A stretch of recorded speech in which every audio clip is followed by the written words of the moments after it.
আজকে স্পেশাল একদম ঘরোয়া পদ্ধতিতে চিলি চিকেন।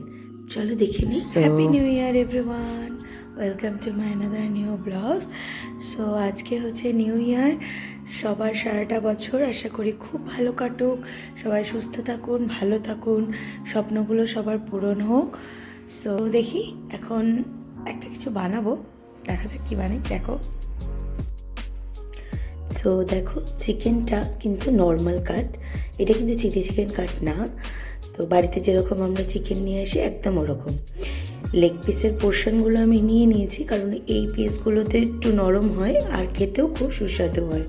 দেন আমি এটাকে ম্যারিনেট করে নিচ্ছি নুন, গোলমরিচের গুঁড়ো, একটু রসুন পেস্ট আর 2 চামচ তেল দিয়ে 2 ঘন্টার জন্য রেখে দেবো। দেন ময়দা আর কর্নফ্লাওয়ারের একটা কোটিং দিয়ে নেব চিকেনগুলোতে। তো এটা অ্যাকচুয়ালি চিলি চিকেনের আগে ভেজে রান্না করলে চিলি চিকেনটাও খুব সুস্বাদু হয়। আর এই ভাজাটা কিন্তু শুধুও খাওয়া যায়, মানে যেরকম আমরা কেএফসির চিকেন খাই একদম ওরকম টেস্ট হয়, বিশ্বাস করো, মানে ইটস অসম।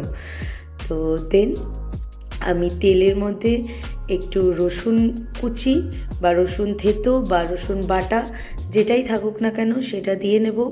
দেন আমি দেবো হচ্ছে পেঁয়াজ আর ক্যাপসিকাম, আর কাঁচা লঙ্কাগুলো আমি গোটা রাখছি কারণ আমার ছেলে তো ছোটো, দ্যাটস ওয়াই।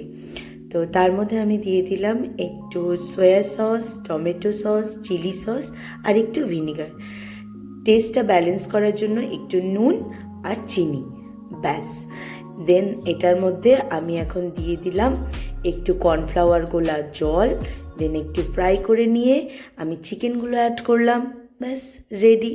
ভাত, রুটি, পরোটা, পোলাও, যা ইচ্ছা যা কিছুর সাথে এটা পরিবেশন করে খেতে পারো, খুব সুস্বাদু হয়। Thank you.